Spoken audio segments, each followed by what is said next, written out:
Hello, everyone. I'm Yuval Levin. I'm Director of Social, Cultural, and Constitutional Studies at the American Enterprise Institute. And it's my great pleasure to welcome you to this book discussion with Robert Putnam and Shaylyn Romney Garrett about their new book, The Upswing.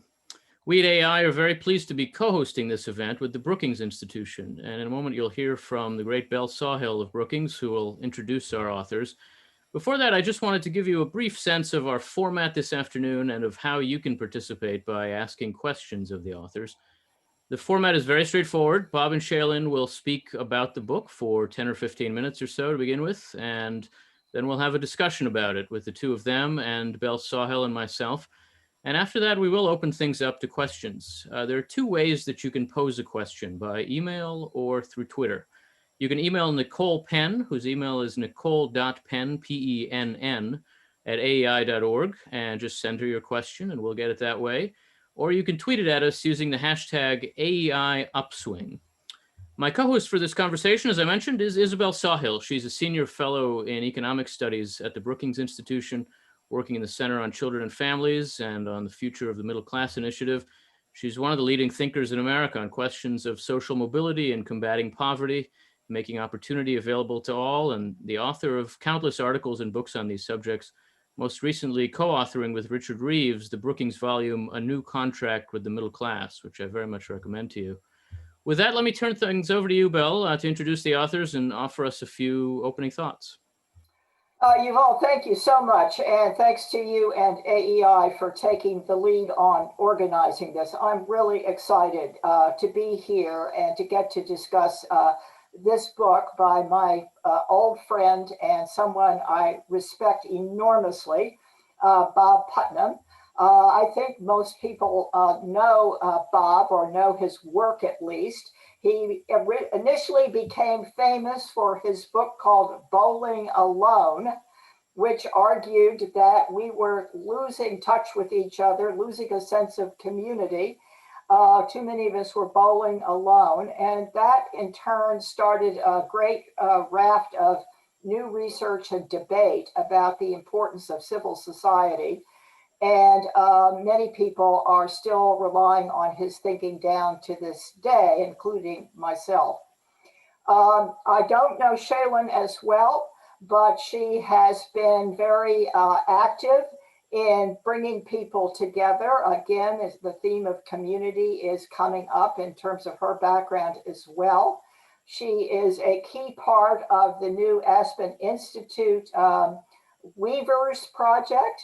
They are dedicated to helping groups around the country and learning from groups around the country how to reweave our society. And Yuval, you have been such a leader in that whole area yourself that it is an honor to be here with you. But I really want to get to what Bob and Shaylyn have to say about their book. Thanks very much, Belle and Yuval.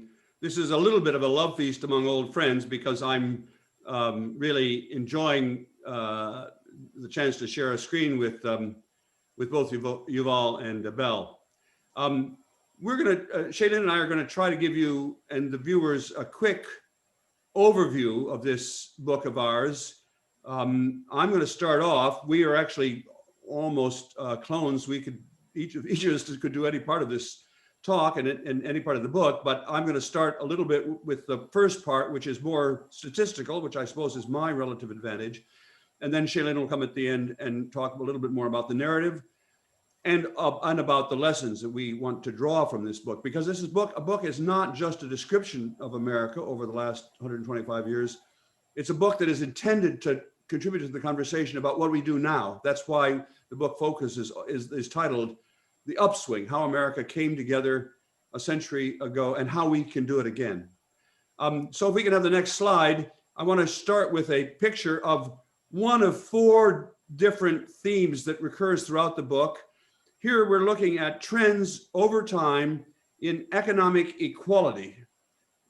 Sometimes we could talk about this inequality, but we're going to have all of the graphs point in the same. Up is going to mean more equal, more connected, and so on. So here we're looking at trends in economic equality beginning in around 1913. That's when the federal income tax began, and that's when we begin to have really serious, really good data on trends in economic equality.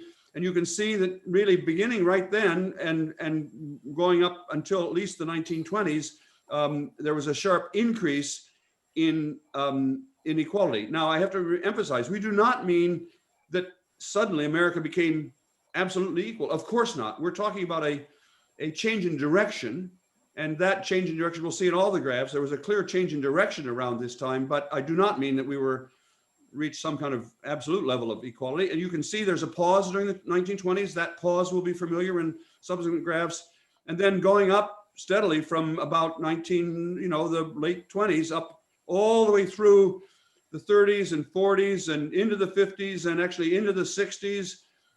America was becoming more equal. Probably, it's a little hard to be sure, but probably the distribution of income in America in that period around 1960 was more equal than it had ever been in American history. Whereas down at the beginning of the graph, over around 1910 or a little earlier than that, probably the America was about as unequal as we'd ever been. So there's been a huge swing in that 60 or 70 years. And then you can see very clearly that there begins to be a downturn, and then it becomes a plunge in economic equality. In other words, a dramatic increase in economic inequality. And that continues down both to the very end of the century and in 2015, and actually continues to this day, because as you probably know, one effect of the pandemic has been to dramatically increase further inequality. So that's the long run trend in one important feature of American society. And you can see it's kind of a U-curve. Let's look at the next graph, which has to do with political polarization, or again, we're going to phrase it in positive terms. So trends in political comedy or cross-party collaboration.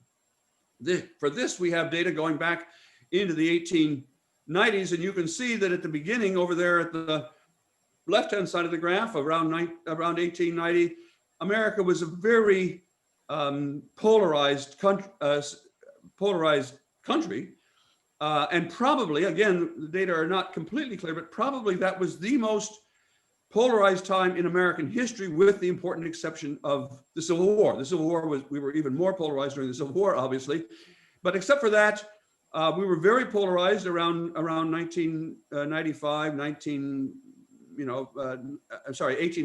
1900.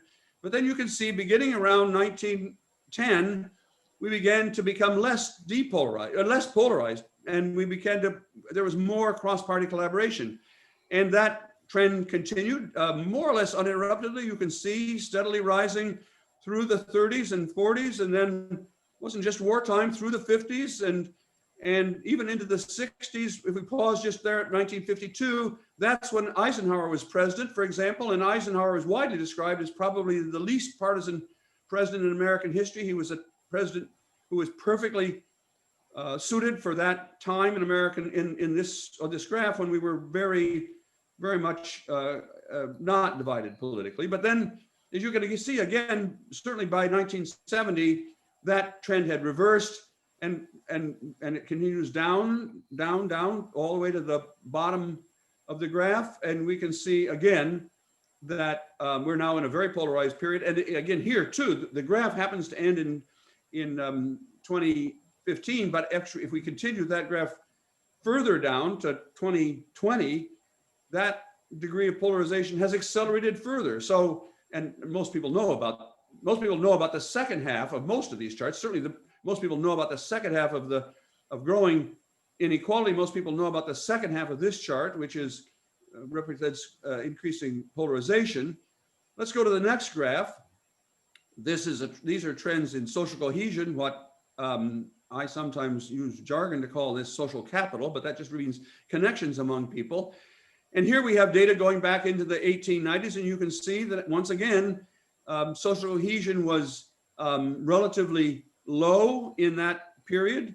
But then coming up beginning in around 1900, 1910, beginning to rise, steadily increase in social cohesion, people joining more groups, people getting married earlier, all sorts of particular measures of social cohesion people trusting more and so on. You see the familiar pause during the 20s, during the 1920s, we saw that in the previous graph, but then coming out of the 20s and 30s, a sharp increase in social cohesion. And not just because of the war, you can see it began before the war, it accelerated after the war, more and more people joining groups, more and more people forming families, more and more people joining churches, until at the peak, in about 1964, you can see there exactly the peak is, I guess, what, 1964 or 65. And then suddenly we begin stopping connecting, not joining groups, not even staying in civic groups like Rotary or whatever, not going to church quite as much, not forming families as early and frequently. And again, a long, steady decline all the way down again to 2017. And if we had the chance to show the graph today, that trend downward has continued. And again, as in all these graphs, you can see we're almost back to where we began. In a few cases, we're back even lower than we began in 1890. And let's have the next slide. This is the fourth slide, I think, fourth theme. And this has to do with cultural solidarity, the degree to which we either think of ourselves as all being in this together, or maybe by contrast, think of ourselves as being in it for everybody, being in it for themselves. This notion of the degree to which our culture is either narcissistic or not narcissistic, that is taking into account other people's interests, that turns out to be hard to measure. If we have more time, I'd be glad to go into detail about exactly how we measured that, but we think we were pretty creative in getting some really hard measures of those trends in cultural solidarity. And again, you can see that follows the same familiar path. That is, it was low in the 1890s, begins to take off, begin to move in a more we direction in the period there after around 1910, rising sharply. Once again, you see the familiar pause during the 1920s, and then again rising out of that period, rising steadily, through the war, after the war, into the 70s, and then suddenly into the 60s, and then suddenly in 1964, we turn in the opposite direction. And again, the graph continues to go down, and data that's come in just in the last 4 or 5 years since we finished the book also shows a continuing decline. So that's these 6 series of upside down U-curves amount to being the core of the empirical part of this work. We can sort of summarize that briefly now at the next slide. Here we just show all of the slides together, so you can see they're essentially the same slide, the same curve. I mean, all of these economic inequality and political polarization and social cohesion and cultural sense of connectedness, all of those essentially trace the same curve. Statisticians have a term called interocular trauma tests, and what they mean by that, jokingly, is that it hits you between the eyes, interocular trauma test, that there's something going on here. And so you can be your own statistician and see, wow, you can see, I can tell you all about the math that confirms that, but this is just one big curve. If we have the next slide, that shows that one big curve. And this, in a way, this chart, which appears on the cover of the book, summarizes our view about how economics and politics and society and culture have changed in America over the last 125 odd years, tracing this essentially symmetrical, large upswing and then downturn. But again, here you see that familiar pause in the 1920s, and that appears, I don't know exactly what explains that. We can talk about that, but that appears in all of these charts. It's another striking feature of these charts. I think that's the data that we wanted to share, but along with that goes a kind of a narrative about, well, what was really happening. And then we want to get on quickly also, and I'm going to turn this over to Shaylyn in a second, get on quickly to, well, what lessons? Because the book is not just about facts, it's about, Shaylyn and I want to change America. And so we draw some lessons from this story that we want to share with you. Shaylyn? Yeah, I mean, I think it's important to note that, the many subject area experts that I'm sure are dialed into this call, will be familiar with each of those individual curves. But I think it's really the bringing of those four curves together and recognizing the remarkable confluence of the timing of the turning points that we want to emphasize in the book. Now, there's been a lot of emphasis about the downturn, that second half of these curves, this sort of fall from grace narrative that America has used to be this, this more communitarian place where we were all in this together, and we've sort of had this slow decline. But what we hope readers will see is that when you really zoom that lens out to the full century, you see that at the turn of the last century, we were in a remarkably similar place to where we are today. And I don't think that people quite realize that. We sort of think that we're in this really difficult moment. Things are the worst of times in American history now, but it's really instructive to look back at a time where Americans really felt very similarly about as maybe we feel today. And the question then becomes not what happened necessarily, when we hit that downturn, although that is an interesting question, but more what happened to precipitate this upswing? How did we get out of this situation that we found ourselves in once before? And so we feel that, if ever there were a historical moment whose lessons we need to learn today, it was that moment when the last Gilded Age, which is what that period of history is called at the turn of the 20th century, when that last Gilded Age gave way to the Progressive Era, which was a moment when a determined group of reformers set about sort of grabbing the reins of history and changing the course of where America was headed. And the lesson here, of course, is that we've weathered this storm once before and that we can really do it again. And so here on this slide, we just want to highlight a few of the strategic lessons from that progressive era. We don't intend to claim that the progressive era was exactly like what we need to do today. The issues were somewhat different, although when you look really closely, remarkably similar, the issues themselves. But what we want to focus on is some strategic lessons. If we were to engineer another upswing today, how would we go about doing that? Well, interestingly, the first thing that we see is that the progressive era was characterized by a real moral awakening, a real cultural shift from this extreme cultural narcissism, which at the time was referred to as cultural Darwinism, social Darwinism, the idea that the survival of the fittest mindset applied not just to the natural and the biological world, but to the social sphere, and that really life and society was just a vast competition. And it was a dog eat dog world. That we saw a real shift. When you look at the intellectual history of this period, you see a real shift away from that and into more of a social gospel mindset. There were many evangelical Protestants at the time that embarked upon a sort of reinterpretation of Christian theology to say, we need to rethink what this nation is all about. We are in this together. We are here to take care of each other, not to compete with one another. And this cultural shift was also characterized by a moral indignation, but not necessarily the kind that we might be seeing today, where we're identifying the bad apples and we're canceling and expelling.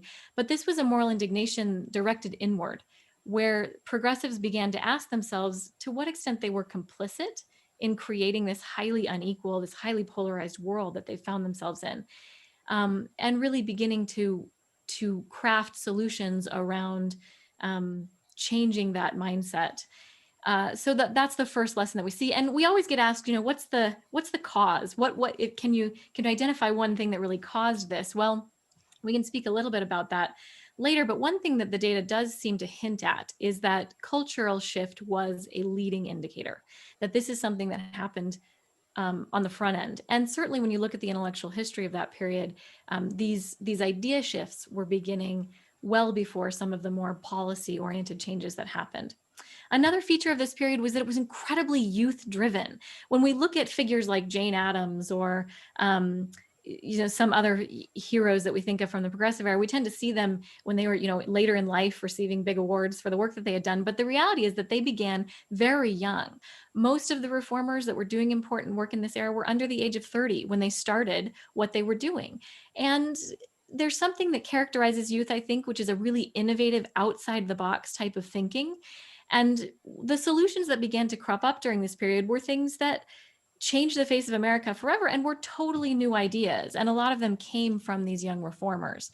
The period was also driven by the idea that association and bringing people together was both an end and a means. So we saw this enormous flowering of new institutions, new civic institutions, the sole purpose of which was to bring people together, because the period was characterized, much as we're seeing today, by great loneliness and great despair. There had been a huge shift in the Industrial Revolution where people were moving out of towns and small towns and off of farms and into the cities and feeling really dislocated as a result. So they actually invented new ways to bring people together. And then those new associations actually created a vast store of social capital that really fueled this upswing for decades. And so that is a core feature of this as well. It was also characterized by enormous grassroots innovation. Again, we tend to think of the progressive era as policy, big, broad policies, trust busting and child labor legislation and regulation of monopolies or, other things. But that really came later in the period. Earlier in the period, we saw people not looking necessarily to national leadership or national policy for solutions to problems, but actually looking right outside their doorstep to see what they could do together with their neighbors. One of the things that we love to highlight as an example of this is the invention of the public high school, which the world over did not exist before. It was invented in small towns in America during the progressive era.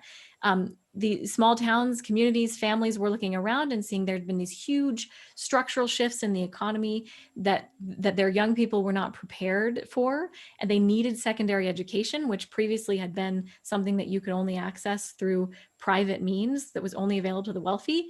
They came together, they passed local tax legislation, they decided that they wanted to provide public secondary education for every kid in town, and they did that. And within a decade, that idea that started at the grassroots went viral and ultimately, has been nationally adopted. So that's an example of this citizen innovation.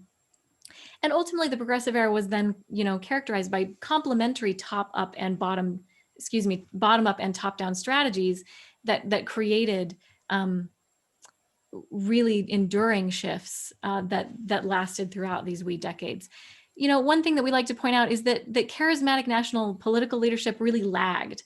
It wasn't until late in the period when the Teddy Roosevelts came along and built bipartisan coalitions to get national legislation passed, but they were building on the coalition building that had been done at the grassroots for decades. And so today, if we're looking for salvation from a charismatic national leader, we may be looking in the wrong place when we look at the historical record. What we more likely need to be focusing on is what we can do with our neighbors, what we can do in our local towns and cities to begin to solve problems and work within what the progressive Louis Brandeis called the laboratories of democracy, where we come up with innovative solutions that then can bubble up locally, municipally, to the state level, and up to the national level. So those are some of the positive lessons, strategic lessons from this period. Of course, there are negative lessons as well. This wasn't all, a period that we think we should just take as a template and repeat outright. And one of the biggest lessons was simply that the we that these progressives were building toward was not inclusive enough. It was not a we that included Black Americans. It was largely not a we that included women, although many of the progressives who were pushing this reform were women. But the progressives really didn't widen the circle of their moral concern quite wide enough. They didn't set their sights high enough for what an inclusive sense of we, what an inclusive American we would really look like. And that is definitely something that, we like to highlight the fact that many of these progressives, though we're sort of putting them out there as heroes, were themselves racist, not entirely, not exclusively, but largely. And that's a real problem that we think has important lessons for today as well, that any type of upswing that we might want to model on this previous period would need to take much, much more seriously the unsolved problem of creating a we that is fully inclusive. There's more that I could say here. We've gone on for quite a while here. There's more I can say about the piece, specifically about racial inclusion, but maybe we should just pause to see where you want us to go from here. Well, thank you very much. It's a wonderful overview of really what is a wonderful and important book. There's a lot to ask, and I also want to bring in Belle. But I would say where I might start is the analogy between our time and the Gilded Age is very powerful and illuminating. But help us think a little practically about the analogy between the progressive era and what you're hoping could follow our own kind of Gilded Age. How would that start? What does the analogy suggest about what we might do first, what we might look for? What would it be like to be engaged in efforts that are informed by that analogy from your point of view? Well, Shaylyn, why don't I start off and then you can jump in because we've both talked about that a lot. And Yuval, it's obvious, maybe not obvious to all the viewers, but obvious to you and us that that we both you, Yuval, and Shaylyn and I are very interested in that question. And we have, to some extent, overlapping ideas about what the next step should be. And I mean, for example, both you and we think that beginning at the grassroots and then moving up is a key part of that story. So there's a lot of overlap between your account, your to-do list and our to-do list. But maybe it's more helpful for this conversation if we focus on some of the ways in which I think your interpretation and ours differs slightly. I'll speak for ourselves, and then you at some point can come back in on this same question, because actually this is the part of the conversation that Shaylyn and I have been most looking forward to. Not a debate, but just having a chance of three people who thought a lot, who are smart people and have thought a lot about this question, but don't necessarily have the same perspectives. Just a sketch at my interpretation. I think you would be likely to emphasize, and you'll tell me if I've got it wrong, smaller confidence building steps that would gradually build a constituency and a willingness to trust across party and other lines.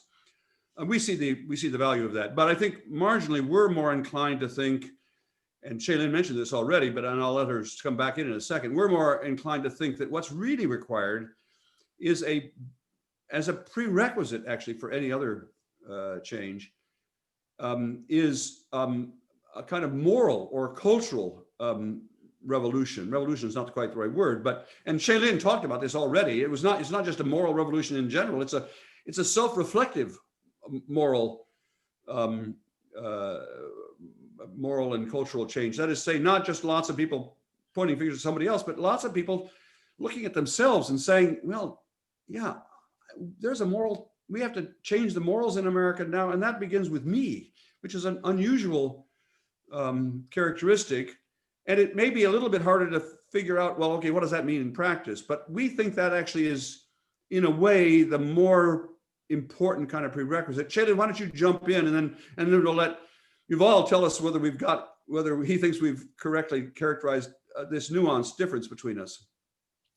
Yeah, I mean, I think one of the things that's characterized this downturn from we to I in the last half century has been that, to a certain extent, our we've to some extent abandoned our core institutions like church going and and civic institutions and other things that had really undergirded the social capital and also the civic innovation of what we need to see. But I think also our institutions have abandoned the idea of moral formation as being something that's part of why they exist, right? I think that the progressives really built institutions that were meant to form people into better citizens, form them into better humans. And they were meant to sort of, I guess, in the words of Washington Gladden, one of these social gospelers from the period who I love to quote, they were forming people's primary conceptions about who they were and what their role was in a society. And that role, from a normative standpoint, is to do good to one another, to include, to take care of one another, that's the purpose of a society, rather than, being just an opportunity for us to compete and take advantage of one another, right? And so I think that we need enormous cultural innovation in terms of creating cultural narratives that help us reframe our obligations to one another, but we also need institutions that are sort of brave enough in this very polarized, very I environment to come forward and say, there are some foundational values that bring us together here. Let's put those back at the forefront of what we're doing in these institutions and as a society. Bill, I want to invite you in here too. I guess if I jump in and respond just for a second, though, I was struck in reading the book that here where we are now at the end of this U-shaped curve, where polarization really so powerfully defines our situation, it's almost the case that the opposite of we is not I, but they. That is, we've come to think of our country in alienated ways, and we talk about America as something other people do, as something that exists for other people. And we can only talk about politics in terms of they and their and those other people who we've reached a point where each party thinks the country's biggest problem is the other party. And the move to we is a move from they to we, is a broadening of the sense of ownership of the society and a building of a sense that the institutions are here for us. They're here to serve us. And if they're not serving us, then they need to change. Rather than the assumption that there is an America for them and there's an America for us, and the two are somehow at each other's throats on every front. And in some ways, that presents a different kind of challenge of solidarity. What we're fighting is less individualism now than it was maybe 30 years ago, but it truly is a kind of polarization where each party is quite cohesive. People do think in terms of groups, but we don't think in terms of one group that defines our society, but rather in terms of two that are at war over its fate somehow. Belle, please, I wonder how you think about the presentation of the progressive era as a model, and the kind of meaning of that analogy that Shaylyn and Baba put forward. Yeah, I'll just say briefly and then pass it off to Bob. You know, one of the ways that we characterize this in the book is that we're seeing sort of a war of the we's, right? Yeah. It's not necessarily a war of individuals against one another, but what we're characterized by today is this intense group mindset that is itself a zero-sum game, which I agree is a huge problem. Yeah. Belle, what do you think? Well, I want to start out by saying that, especially for those who haven't had a chance to read the book, I just got it this weekend and I dove right in, and it is a tour de force. It's long, it's very, very comprehensive, and I look at those overlaid U-shaped, inverted U-shaped curves, and I say, this can't be. These writers have made this up. They have taken a bunch of historical data and decided to overinterpret it. But of course, I couldn't really come to that conclusion because the book combines very detailed historical material, although very sweeping material, with good data. And the combination is ferociously impressive. So let me begin by simply congratulating the two of you for having produced a phenomenally interesting and provocative book. Now, my first question is going to be, what's the right balance between community and individuality? You know, I think we all agree that community is a good thing, but individual liberty is also a very strong value in American society. We are a very pluralistic society, and not everybody wants to be part of exactly the same social group.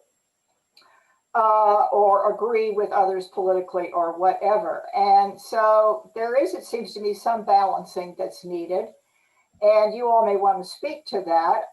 I couldn't agree more that the Gilded Age is a kind of a mirror for where we are now, and that both are not good. So don't misunderstand me here. But when I think about the downswings and the upswings, I do tend to think in terms of a pendulum. That if you go too far in a communitarian direction, people rebel against certain social norms or moral values. Not all moral values are created equal. And we're about to confirm someone to the Supreme Court who has one set of moral values that are probably a little different than mine. But in any case, the pendulum swings one way, and then maybe people react and say, no, that's too much. I want to go back in the other direction. And of course, there's a tendency for pendulums to overswing. And I think you have another thesis about all of this that is not about a pendulum swing. And I'd love to hear what it is and how you think about this balance between the two values.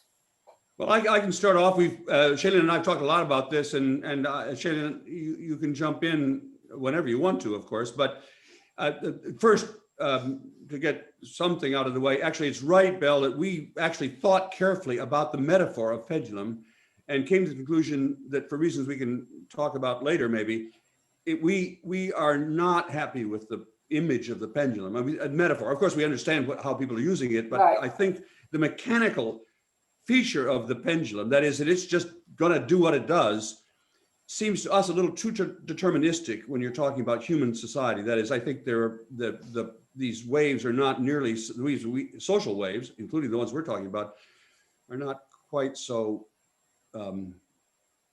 fixed physically. But let's go to the deeper issue, which you ask is, which is totally right, of course. What's the balance? Well, what's the latent factor? I mean, I think Shaylyn just said it's probably not leadership. That's a lagging indicator. You all think it's more moral and cultural values. I'm just trying to press on that a little more. Well, that's relevant, but I actually wanted to get to what seems to me a different and important question, which is what's the relationship between individualism and community? Okay. And I guess I'm going to steal a little bit of what Shaylyn might be going to say. It's quite interesting that the patron saint of communitarianism in America, Alexis de Tocqueville, who visited America in 1830 and talked about how all these great ways in which we connect with one another, and every communitarian since then, including me, including us, have been sailing under his leadership. But he's also the guy that invented the term individualism. So even going back to the very beginning of this debate about individual and collectivism, it was recognized by the communitarians, Tocqueville in that case, that individualism was an important value. And he had even talked about how to reconcile those things. And he talked about individualism rightly conceived. That is, and what he meant was the way you had to think about this was not just individualism gone amok, but individualism that also took account of the fact that we're all in this together, and the individualism rightly conceived was his term for that. And so this shows up actually in the data, and we talk about it very specifically in the data. America in the 50s was becoming, I think this is me speaking now, becoming a little too communitarian. For good. And look, I'm speaking personally. That's when I was growing up. Yeah, well, you and I are more or less the same generation, so I remember that well too.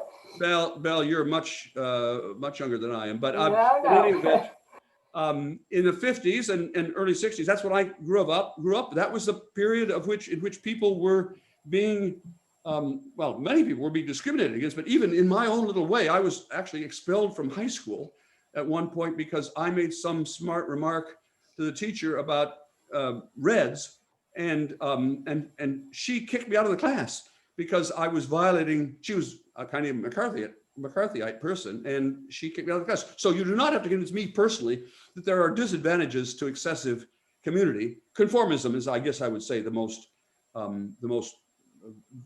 term that most captures that.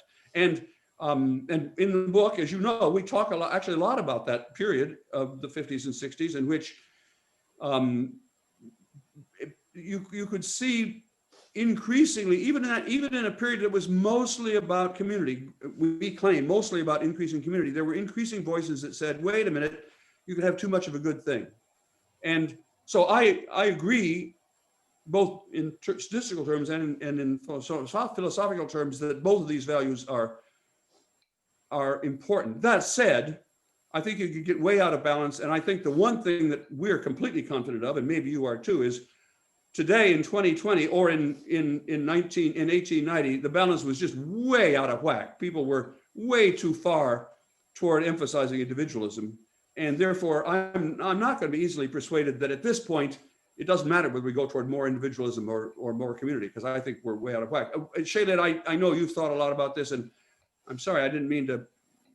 It's because of my personal involvement in the conformism of the 50s. I can't detach myself from that. But go ahead, Don't you think that this moment, though, has its own kind of conformism? If you talk to your students now, isn't conformism something they'd complain about in their own experience? Well, I guess you're asking me, and I'd have to say, honestly, Yuval, I don't think they don't, in fact. I don't want to get into too far into the discussion of a cancel culture and so on, because there's a lot of different views on that. My own personal view and observation actually is that the degree to which ordinary students, I don't deny that there are some students who feel that way, but the degree to which ordinary students in my seminars feel inhibited about saying what they're saying because of other people, I actually, in my seminar, I do not notice that. Yeah, I have a very diverse seminar, including diverse ideologically. The culture of social media just strikes me as an extremely conformist culture. So that it's not just about being denied the opportunity to say something that the group isn't saying, but there's just this constant force of peer pressure, speaking in your ear all the time, affirming you when you agree, threatening you when you don't in various ways. And it strikes me that at the edges of these ages of individualism, there's a bizarre and different kind of conformity, which is very polarized, right? There are two different cultures of conformity. In each case, you're punished for straying from the group, but there are two groups. So that, again, to think about we today, you'd have to answer not only the pull of the I, but this polarization, which seems like it presents a distinct kind of problem on its own. But Shaylyn, I'm sorry, I got in your way there of Go ahead, Shaylyn. There's a lot to respond to there. I'm trying to decide which thread to pick up. I think I want to bring this a little bit back to the moral formation piece, not to, I think this idea of self-interest rightly understood, the rightly understood part is where the moral formation comes in, right? You can take that individualism, that individualist urge of self-interest and help people understand that actually the true self-interest is a common interest, right? And I think that that's where we need to get a little bit more creative about how we're helping people understand their own individualism in a different way, if that makes sense. And I'm trying to think, how that maps onto what you're bringing up about social media, because I definitely think that you're right. I tend to be this sort of a crossover person because I'm a member of the Mormon Church, but I'm also, politically progressive. And so I tend to have a foot in these different social media worlds all at once, which I understand is a pretty rare experience today, given how the algorithms work in social media. And I do understand what you're saying, that there is a sort of internal pressure to conform that then creates two different we's that have struggle reconciling. But I do think where I find a bit of hope is, again, back to these questions of core values. I think you do see across the different we's a lot of overlap in core values. They just get articulated differently. And so helping people come to understand that a lot of what's at the bottom of what's they're rallying around is the same across these two different groups, I think requires a lot of cultural innovation. And I really look to the young people in America today to come up with the ways to do this well. I think the rising generation in America is, the most diverse generation in our history. They're also the most innately inclusive, despite some of these other issues with cancel culture and other things that we're grappling with. And I don't think that this cancel culture phenomenon is the end of the story. I think it's an experiment in trying to deal with this, but we're also seeing the real dark side of this. And I'm hoping that young people will be able to move past that and find an innovative way to bridge these divides that rally us around. Maybe it's this idea of self-interest rightly understood. Maybe it's some other form of core American values, but I do think there's a hope there but I also recognize the challenges. I mean, that's, you know, in a way, this book is a book of tragic optimism, right? It's really realistic about where we are, deeply, you know, statistically realistic about where we are. But we're also trying to look for threads of hope and see, we've been this polarized before. Granted, it wasn't an era where we had to deal with social media, but it was also an era where we had to deal with disinformation. So, you know, we've been able to overcome this once before. I think we can do it again. To tell you exactly how, I don't know that we can say that specifically, but I think it is possible. I'm sorry, Shaylyn. Could I jump in on a couple of these points? I'm sorry, Bob, if it was on this point. Go for it. I just wanted to respond to your comments about this cultural and moral shift that you see coming and that you're very optimistic about. Hopeful about. I'm sorry, hopeful, you're right. And ask whether we can afford to wait for that process to play out. Some of us, I think, believe right now, Richard Reeves and I talk about this in our little new book, that we're at a point now where we really need to do things that are bolder and faster, or where we are now is going to actually feed on itself in very negative ways. And cultural evolution seems to me like a very slow process. So I'd like to hear a little more about that.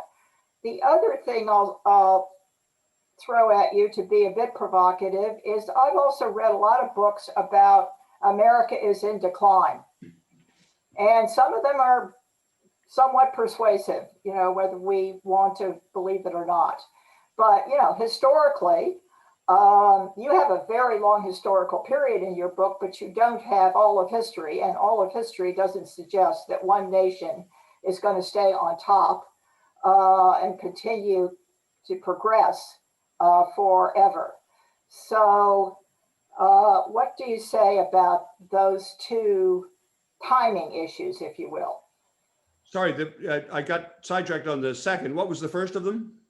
The first one is, can we afford, given where we are now in this country, to wait for moral and cultural transformation to work its magic to start the upswing again? Maybe we can. I'm just asking. Well, no, but look, all these are questions that actually all of us, all four of us, understand are multiple, you know, there are different sides to all of them. And there are a lot of issues now on the agenda in this conversation, and some of which I'd like to speak to, some of which I can't speak to. I'll start with the one about can we afford to wait? And forgive me, Belle, because we know each other very well. I'm going to be engaged in a slight form of ad feminem or ad hominem argument here. You're a really good economist, and many economists think that other stuff is kind of mushy, but the hard stuff is really economics. And we indeed, when we started this project, we thought that the economic variable was the real one that was mattered here, and that was the one we could fix, and everything else would follow. But the data make quite clear that that is just not true. I'm talking about the statistical analysis shows that the economic variable is a lagging, if anything, a lagging variable, not a leading variable. And as we've said, that the leading variable, the data is not super clear here. The data is pretty clear on the economics not being the leading variable. It's a little less clear whether the cultural variables are the leading variables, but I'm only trying to, forgive me, Belle, that ad feminem, you're not a typical economist, I'm aware of that. But what I mean is, sometimes people think that the quickest way from here to there is to go through, you know, let's find the right, income support policy or whatever, and that'll get us out of where we are. And actually, we don't think that. We think the data aren't consistent with that. That's the first point I'd want to make. Secondly, it's true that we don't have I'm sorry, I'm trying to get the exact words here. I'm not going to actually talk about the American decline, which is a much larger topic. Can we afford to wait? Well, look, I want to fix this thing. Remember, Belle, you and I both are getting old, And I want to have this fixed in my lifetime, actually. I mean, I'm not saying this is more true of me than you, but I've got grandchildren who are in this very young age. I mean, my grandchildren are in, well, not so young anymore, but they're in their 20s. And I want to get this fixed while I'm around to enjoy it with them, and be a little more, this is a little more self-centered, I guess. For at least the last 25 years, I want to change America. I want to make things different in my lifetime. And you know, I like to try to keep my academic credentials in shape, but in the end, I want to change America at least as rapidly as you do, Bell. But I don't necessarily think that the strategies that we're talking about would work I don't think the short run strategies will work in the long run. That will work if you're trying to make long run change. I don't doubt that if we want to try to fix things, you know, within the next 12 months, cultural change isn't the right answer. But I also don't think that will be because if we don't change the long run trajectory, we'll be back here in another 3 or 4 years. And it's that long, we have to keep a focus on what we're really after. If all we're trying to do is fix something over the next 12 months, it's like economics. If you wanted to fix something over the next 12 months, you know what to do about it. But the long run costs could easily be far outweigh the short run benefits. And I think this is a little bit like that. I was tempted to go back also to the issue of the cancel culture and the internet and so on, but I guess I'm going to pause on that. Just to be clear, I'm not arguing one way or the other. I'm really just asking. Yeah, sure. Yeah. If we're emphasizing cultural change, even moral change, does that mean as a practical matter that we're talking about a kind of religious transformation? Is that what the analogy to the progressive era suggests? Is that what the reality of American society suggests? If we're looking for people to start blaming themselves for a national problem, it's hard to see what other than religion could bring them to that point, could bring us to that point, bring anyone to that point. Shaylyn, why don't you address that? We could both do it, but I know you've thought a lot about that very question. Yeah, I mean, I certainly think that religion needs to be an important piece of that. But I again, really want to emphasize the inventiveness of this period. Mm-hmm. So what we're trying to model from the progressive era is the inventiveness, not necessarily exactly what they did, right? So it's not like we need necessarily to say, oh, we need a new social gospel movement in America today. Although I do think we need a new social gospel movement. And I do think we're seeing some of that. I mean, the Reverend William Barber picking up the threads of Martin Luther King's Poor People's Campaign and engineering these moral marches on Washington, where we're reframing debates about inequality and economics in moral language. You know, I think that's needed. I do. And so that's definitely coming from the religious sphere. But I also think that there are important innovators, social innovators, civic innovators who are working to address the fact that Americans are more secular now.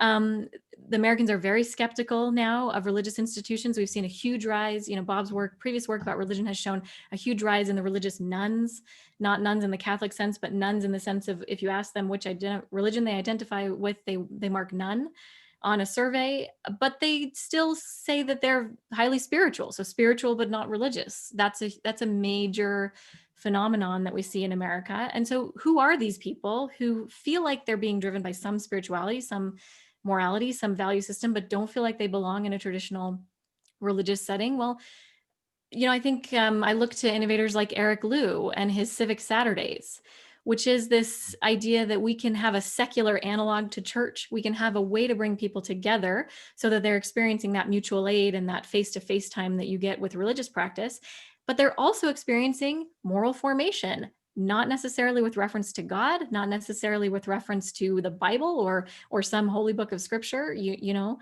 but with reference to the American project itself as a source of unifying values.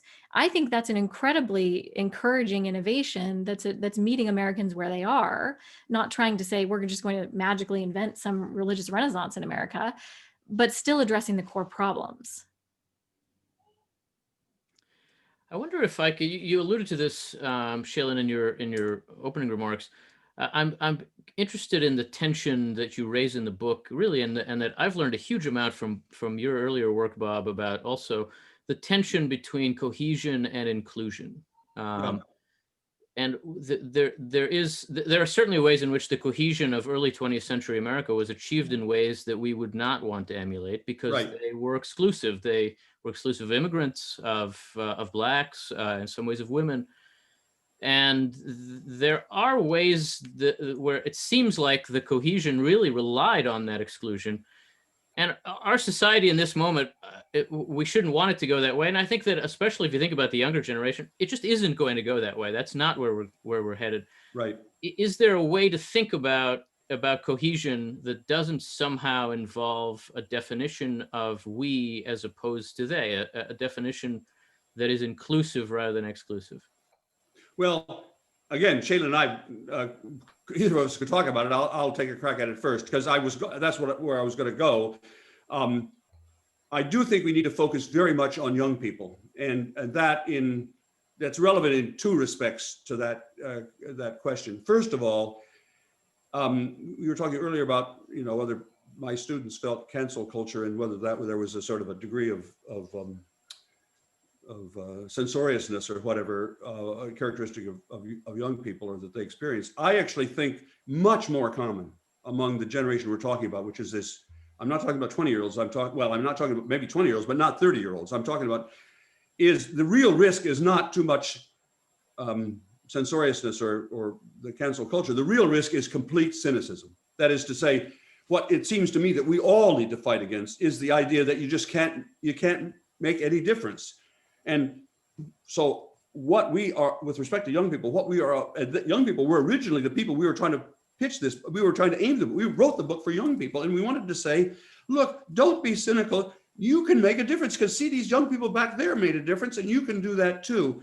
And so I'm not dismissing the issue you raised about cancel culture, but I am trying to say, of all the things I'm worried about, I'm much more worried about this question of, can we engage these kids in a moral, in the issues that we're talking about, as opposed to I don't know how often you talk to young people, but I do talk to young people a lot. And much the biggest fear is that they are so cynical, unbelievably cynical. And that is not going to do anybody any good.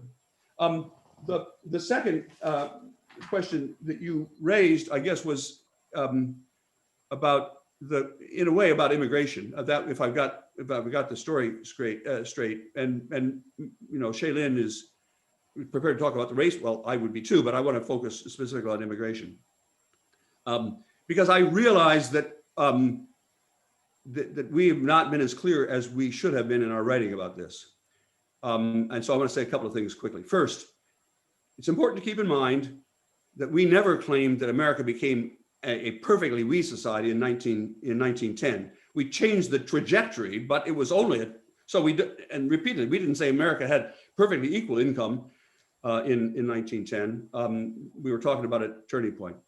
But secondly, and this is the main thing I want to say, I think correctly understood, quite far from feeling that immigration is a Achilles heel of the book, I think that the immigration case, properly understood, confirms in almost all important respects our study. It's very far from being, I'm worried about it being an attack that we don't have a response to. I think it is a wonderful example of why we're basically right. But in order to make that clear, there's a qualification, which is the qualification involving assimilation. That is to say, everybody agrees that everybody actually agrees that the first effect of the onset of new immigration is hunkering down. As you know, I've written about that. That is that people, when we're confronted with unfamiliar faces, everybody tends to hunker down. And that was a backlash. That was true in that period. The backlash to the high immigration rates of the late 19th century, early 20th century very directly, political backlash led to the restrictions on immigration in 1924 and 25. So that we all agree about. But then the question is, well, what happened after that? And our view is that gradually, beginning actually in about 1930, those generations, so subsequent generations of immigrants began to become assimilated. There's very clear evidence this is not an opinion, it's clear evidence that assimilation occurs over 2 or 3 generations. That is, the first people don't assimilate, nor do the people around them, but the second and third generations. So it takes, roughly speaking, 30 years.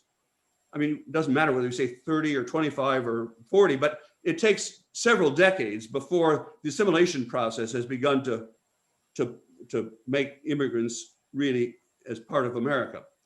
And so, and I'm not going to go through the math now, but I'd be happy off camera to tell you about the math. If you lag immigration by 30 years, to take account of the fact that a lot of it had not begun to happen because of this intergenerational thing, the curve of immigration lagged 30 years matches perfectly our IWI curve.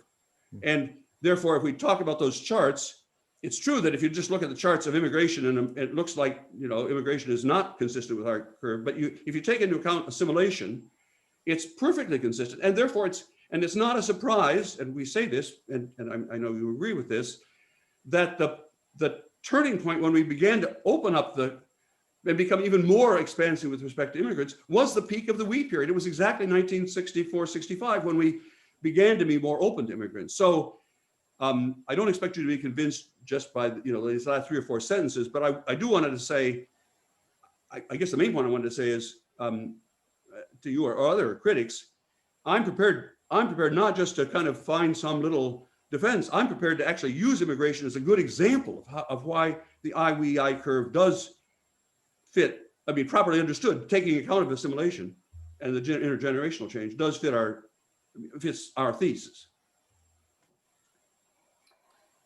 Can I shift the conversation a bit, or do you want to get some outside questions in, Yuval? We can do either one. We've got a number of great questions, but why don't you go ahead, Bill, and then okay. I wanted to shift the conversation a little bit to another topic that you and I have talked about in the past, Bob, and that I think Yuval is very interested in as well, and Shaylyn probably too, and that is family and family formation. And I thought that your writing about that in the book was very interesting and very good. And what we're seeing, just to remind all of us, is a tremendous decline in family formation, both in the timing of it and in the amount of it. Marriage is declining, fertility is declining. And I think that there are a lot of people who look back at an earlier era and say, it was better when we had marriage and we had more stable families and we had fewer children being born outside of marriage, etc. And my question is, can we ever bring that back? Would we want to bring that back? And if we did want to bring it back, how in the world would we do that? Do you all have any thoughts about that? I will tack on to this question another thing I liked about your book, which is that you talk about the fact that when attitudes shift, when the culture shifts, it's usually because of a replacement of one generation by another. Right. And I get that, and I think that's an important point. But is the youngest generation that we've just been talking about, are they finding new reasons to want to marry and have children in the way that occurred in the 50s and 60s? And if not, what is going to replace that? I know that's an impossible question. I don't pretend to know the answer, but you guys have been steeped in this. So, and you've all add you to the group. What do you all think? Belle, we should reveal that the conversation we're about to have is a conversation you and I have had in various seminar rooms in DC and at Harvard over the years. So it'll be fun to revisit that question now. I want to say only, and I actually do want to bring Shaylyn in at least, because part of this is something that she actually has independent views about, and it's especially the more recent period. I want to say, the main thing I want to say is, I think any of that, all those conversations, Bill, that you and I have been involved in, I've never seen any that have looked back at that earlier period. And I bet most people, maybe you have, but I bet most people, even people in the area of demography and family and so on, will be surprised to discover that same delayed family formation, exactly in the same terms you just described, that is, people getting married later, many of them not getting married, and with the fertility rate much lower. That was true back in that earlier period. And I think it's significant. It can't be an accident that in that same period, the I period that we're talking about, we had the same pattern of family formation. With respect to the contemporary period, I'll only say just one thing quickly, which I'm sure you do know, which is, because it's related to the succession of generations, the very most recent data says there's a growing gap, class gap, with respect to the return of the traditional family. The traditional family and attitudes for the traditional family are much more favorable among upper middle class and upper class American kids today than they are among working class kids today. So there, I think I would say we have to offer a mixed verdict. Are we going backwards to the 1950s style family or not? And with respect to upper middle class kids, we've both written about this. Actually, there's a big class gap, and it's much less true for working and lower class kids than it is true for upper middle class kids, that there is that change. But Shaylyn, you actually represent, not exactly, you're getting along a little bit even to be of that early generation, but come in. Well, I guess what I'm thinking in response to this is I'm thinking a bit about the chapter we write in the book about gender, which is that, largely we look at gender over the course of the 20th century, and we lean pretty heavily on the work of economist Claudia Golden, who characterizes the 20th century as this sort of period of grand gender convergence, which is a bit of a surprise. And I would encourage people to look at that chapter in the book, because I think a lot of times we think that, all was stagnation for women up until, the women's rights revolution in the 60s and 70s. And the data turns out to be, not quite in line with that idea. And so there's some surprises in the data in that chapter that I won't take the time to go over now. But I do want to say, we close that chapter with an observation from Margaret Mead, that she actually wrote during this mid-century period, and that is that the problem that we've yet to solve as a society is the problem of caregiving, right? We don't have an inventive solution for what we're going to do. We've brought all these women into the workplace and said, you can be anything, do anything, except that there's this caregiving that continues to traditionally fall upon women, both for our elders, which is a huge issue in our society right now, and also for children. And we don't know how we're going to deal with that. And so again, I would say part of this conversation about family formation has to be a conversation about how can we restructure our society to be more friendly, or how can we be inventive about dealing with caregiving? Now, a lot of people would say, well, we just need national, childcare, and that is one solution. I'm not necessarily advocating for it, but that's one idea. I don't think that it's the only one, but that's something that to me has to be part of this conversation, and absolutely has to be part of the conversation about how we want to deal with family formation in any kind of upswing that we would want to see this be a part of. Well, there's some really rich threads here in this conversation, but I do want to make sure that I bring in some voices from our viewers out there. Let me bring in one question that raises a subject we haven't really touched on. This is from Leslie Lankowski at Indiana University. And he points to the centrality of certain kinds of national crises in driving some of the solidarity that you point to early in the century, whether that's war, whether that's depression, other kinds of challenges. Wonders what you think about the significance of that, but also if you think that there are ways in which the pandemic that we're living through now might be a driver of some social transformation, some move towards solidarity that we might look to with some hope. Either one of you.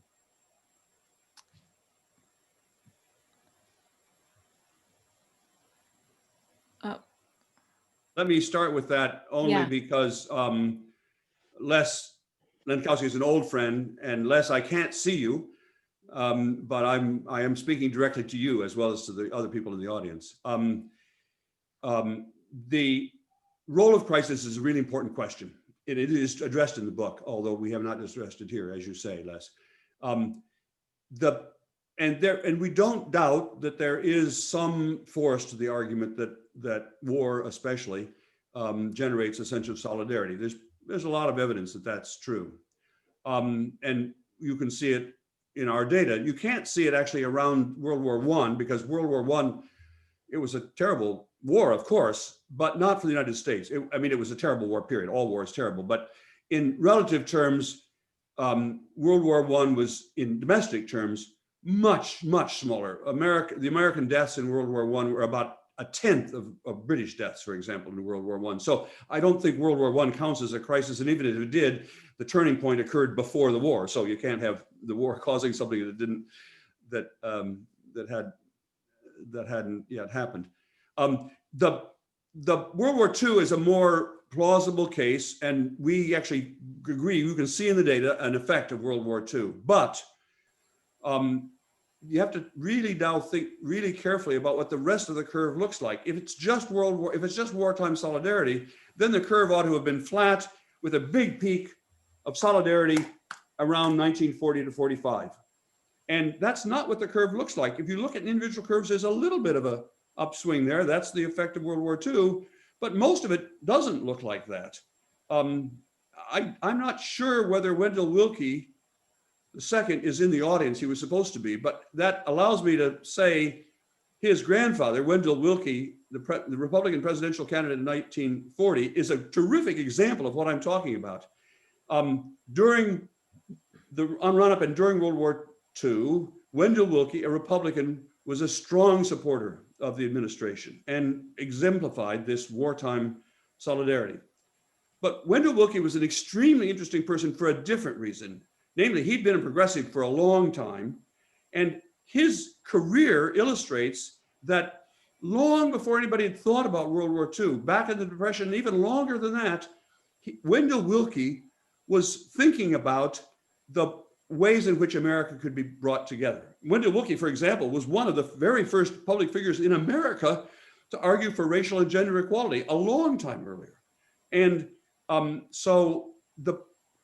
don't mean to pick. I really do think Wendell Willkie is a wonderful example of this, because long before World War II came along, Wendell Willkie, a good progressive, was already working to try to increase solidarity. It did not take World War II to get him to, even though World War II had an effect on his sense of solidarity and his role in America, he had been charging up that line, charging up the curve. He didn't know the curve, of course, but he had been actively working to make America a more cohesive place for 30 or 40 years at least. And that seems to me to be true more generally. I mean, I'm using that as an illustration for the more general point. A lot of things were happening. That's what our curves show. A lot of things were happening long before anybody even thought about World War II. And therefore, I think it's unlike, since generally speaking, causes come before their effects, they don't come after their effects. I think in general, it's the case that that part of the curve shows it. I'm now speaking back to Les and Kelsey again.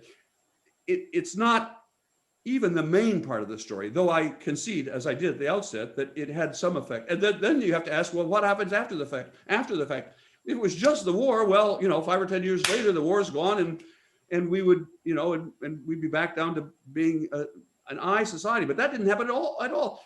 The sense of wartime the sense of solidarity outlasted the war by a quarter century, by 20 to 30 years. People were still connecting, and not just the veterans, but all Americans were. And that means that it seems to me, though crisis and war are an important part of the story, they're not the main part of the story. Yeah, and I would maybe just add that, I think one of the things that we really want to communicate in the book is that we don't have to just be a people who are acted upon. We can be a people who act, right? And I think that one of the main things that we want to emphasize is the role of agency in the progressive period. The conclusion to our book is titled Drift and Mastery, which takes its title from a 1914 book by Walter Lippmann, who argued that there's this sense that we could just drift with the course of history and allow history to determine the course of events for us, or we can aim for mastery, which is, again, grabbing those reins of history and saying, I don't have to wait for an outside event to occur in order for me to advocate for solidarity as a public good, right? We can actively do that even in the absence of a crisis. And I think that that's what we really hope people will take from this book, is that the story here is that, as Bob said, these moves towards solidarity happened long before we tend to think that they did, right? And that's a real lesson for today. And yes, we're in the midst of another concatenation of crises, you know, which is 2020 is how many more crises can you have in 1 year? But the question is not whether there's going to be a crisis. The question is whether there's going to be agency and action on the part of the American people. Well, thank you. We really are at the end of our time, unfortunately, but that is a great place to end. And I would only add to that everyone watching should really read this wonderful book. It is full of wisdom and full of hope, real hope, not just generally, gosh, I hope things get better, but hope that moves you to act by showing you what it looks like when things get better and why it might be possible to imagine that that could happen in our own time. I just, as a reader, am enormously grateful to both of you for doing this for us. And as your host here, I'm very grateful that you join us and answer these questions. And to Bell and Brookings, thank you so much for hosting it with us. And to all of you, thank you for joining us. Have a great rest of your day. Thank you all. Thank you, Yuval.